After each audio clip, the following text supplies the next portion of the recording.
अस्सलामुअलैकुम सामीन। 7 रबीउल सानी है, 3 नवंबर है। खबर का उन्वान है, गुजरात में चुनाव का ऐलान हो गया है।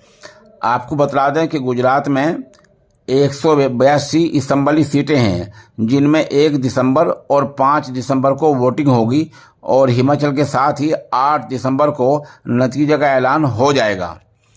2017 में भी यहाँ 2 मरहलों में चुनाव हुआ था। 2017 के इंतखाबात में बीजेपी ने 99 सीटें और कांग्रेस ने 77 सीटें हासिल की थी।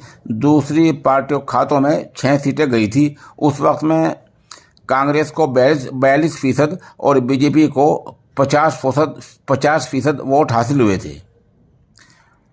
ये ऐलान आज इलेक्शन कमीशन ने किया है और इलेक्शन कमीशन के ऐलान के मुताबिक इस साल गुजरात में 4 करोड़ से ज़्यादा वोटर हैं जो अपने हक़ राय दही का इस्तेमाल करेंगे।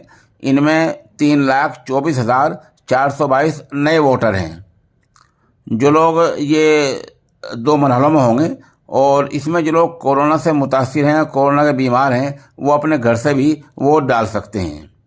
उधर इस बार ये भी रखा गया है कि कोई भी मतदाता यानी वोट देने वाला फ़ोन से भी शिकायत कर